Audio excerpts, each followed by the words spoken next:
Souvenez-vous, nous étions venus ici en plein hiver, il y avait de la neige partout. Eh bien, nous sommes de retour au domaine provincial de Val-Ubaye, sous le soleil, pour suivre une épreuve mythique, le triathlon d'Embrun, mieux connu sous l'appellation d'Embrunman. 3 km 8 à la nage, 188 km à vélo, 5000 mètres de dénivelé et un marathon au dessert.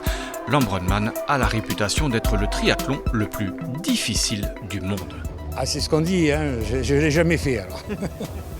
Un qui l'a fait par contre, c'est Damien Cress, le gestionnaire du domaine provincial de Val-Ubaye. L'Embrunman, je le connais bien, oui. Je suis arrivé ici en 89 et j'ai découvert ce sport un peu par hasard. Et puis, comme j'étais un peu sportif, j'ai voulu le faire pour moi personnellement une année. Et donc, je me suis entraîné et en 1997, je l'ai fait personnellement en tant que concurrent. Après cette expérience, Damien est entré comme bénévole dans l'organisation. Et depuis lors, à Val-Ubaye, chaque année, cette semaine du 15 août est réservée à l'accueil d'athlètes, de gens de l'organisation et de vacanciers.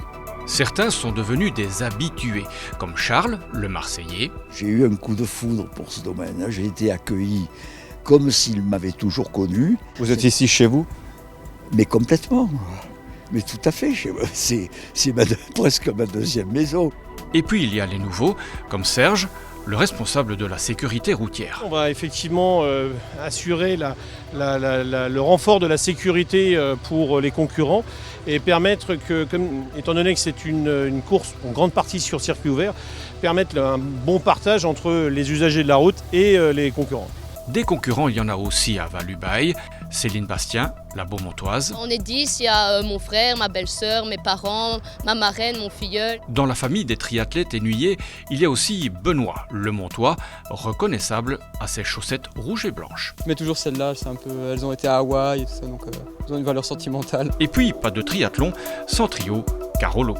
Salut, je m'appelle Laurent, j'ai 30 ans, je viens de Charleroi et je vais faire Embrunman pour la première fois. Salut, moi c'est Benoît, 37 ans, aussi mon premier Embrunman. Salut, Manu, 52 ans, triathlon depuis 88 et le rêve de faire une fois l'Embrunman. Chacun est venu ici avec sa motivation. Céline pour fêter son anniversaire. J'ai voulu essayer pour mes 30 ans. Benoît pour rouler sur les traces de son enfance. Ça fait presque 20 ans que je vais en vacances un petit peu plus loin dans le code de l'Izoard, donc j'ai fait beaucoup de vélo par ici. Et un membre de la famille qui était au triathlon club de Mons, a fait Embrun dans les années 90 où ils couraient tous en slip et ils étaient un petit peu fous. Et donc moi j'ai toujours connu cette épreuve. Et je me suis dit un jour peut-être que je la ferai. Et quand je me suis mis au triathlon, j'ai fait 2 ans où j'ai découvert l'Ironman. Et puis je dis ça Embrun, il faut que je le fasse. Et donc je l'ai fait il y a quelques années, 3 ans, 4 ans je pense déjà. Laurent lui baigne littéralement dans le milieu du sport. Je suis au Décathlon de la Louvière, j'ai la chance d'aller m'entraîner au Point d'eau, qui sont d'ailleurs partenaires pour cette course. Et mes patrons sont aussi derrière moi pour cette course, et alors mes collègues aussi vont regarder et suivre la course. Depuis le début de la préparation, c'est hyper important aussi d'avoir les proches derrière nous, ma petite fille, les amis, que ce soit mon coach ou tout le monde, parce que c'est pas une épreuve, c'est une épreuve solitaire. On va être seul pendant plus de 13-14 heures, mais sans eux et tout le travail qu'on a derrière, tout l'accompagnement, leurs encouragements, je pense qu'on pourrait pas y arriver. Qu'est-ce qui va être le plus dur ? Plus dur, un marathon. Un Ironman, ça commence quand on pose le vélo dans le parc à vélo.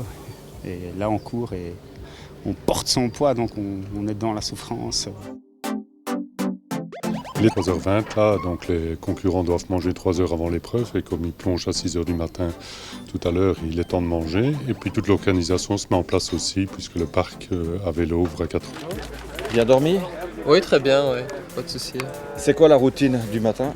La routine du matin, c'est récupérer le vélo, voir si la nuit du vélo s'est bien passée.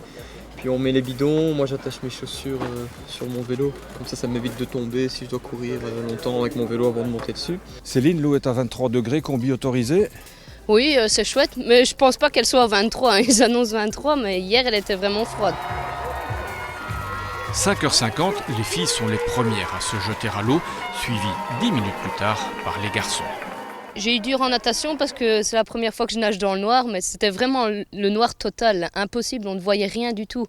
Le soleil est enfin levé sur le lac de Serponçon et après le bain, c'est l'heure de la douche matinale avant d'enfiler la combinaison de cyclo. Pas de temps à perdre, direction la montagne et les pentes hors catégorie du col de l'Izoard.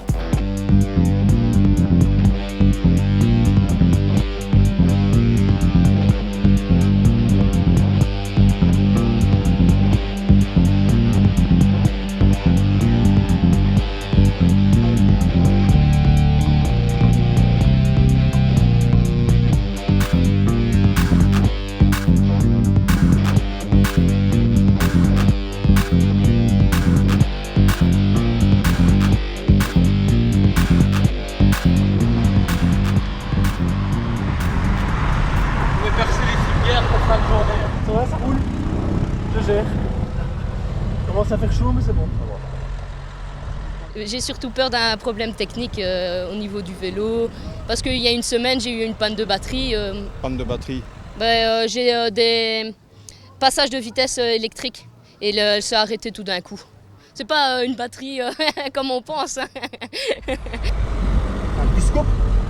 J'ai cassé ma manette de grand plateau, le plus grand plateau. Wow. Ouais, c'est mieux de ne pas avoir le petit. Hein. Ouais. Donc. 71. Au sommet de l'Izoard, il reste un peu moins de 100 km et une descente vertigineuse. Je suis un descendeur et j'ai voulu prendre des risques en dépassant un gars. Et ben voilà, est-ce que c'est la fatigue, la distraction? J'ai chuté, mais pas de gros bobos, donc j'avais surtout peur de si on casse un dérailleur, ben voilà, la course est finie. Plus de peur que de mal, mais le pire reste à venir, les 42 km 195 du marathon sous le cagnard. Ça s'est vraiment bien passé jusqu'à Briançon en vélo. Et puis on a pris du vent de face, mais jusqu'en brin, mais vraiment un temps à faire des bordures, hein, comme on dit chez les cyclistes. Et ça a vraiment, je pense, séché beaucoup de monde. De l'eau pour éviter la déshydratation, et puis des encouragements. Allez, vas-y Didier. C'est toute la ville d'Embrun qui porte les concurrents. Comme on a notre prénom sur le dossard, on nous encourage vraiment par notre prénom. On regarde, non, on ne connaît pas, mais on est vraiment content que même des gens qu'on ne connaît pas, qui nous encouragent, ça rebooste vraiment au moment où on est un peu plus dur. Après 11 heures de course, la fatigue est là. Les jambes se rebellent. Manu ne parvient plus à suivre le rythme. J'ai été blessé pendant toute ma préparation. Je n'ai su courir que des 12-15 km de temps en temps. Donc je savais qu'à pied j'allais souffrir. Benoît lui touche enfin à la délivrance. Benoît, tout le monde ce t-shirt? Le voilà. Finisher en Brabham et la médaille, quoi. C'est fait. Tu vas le porter haut et fier? Ah ouais, ça faisait 6 mois que j'attendais ça. Marathon était super dur. J'ai des petits problèmes de digestion et tout, mais voilà quoi. C'était un truc de fou. Génial. 19e chez les filles, Céline a réussi son pari. Embrun Woman, enfin. Oh oui, quelle épreuve en tout cas. Benoît Lemontois, lui, se classe 26e. Une bonne chose de faite. Et on se dit plus jamais. Mais alors plus jamais. Prêt à en refaire un? Voilà, on va d'abord faire un peu la fête. Manger un petit peu autre chose que du poulet, du riz et de la salade. Sportivement, on a tous terminé, donc ça c'était magique. Et puis humainement, on a créé des liens vraiment particuliers. Et c'est des liens qui restent à vie, quoi. Ça c'est encore le plus chouette, je trouve. L'Ambronman, c'est terminé. Vous voyez, la plage, l'aire de jeu ont été rendus aux vacanciers. C'est dans la poche aussi, c'est terminé. Mais on reste dans l'Embrunais. On se retrouve la semaine prochaine. Et là aussi, il va y avoir du sport. Ciao.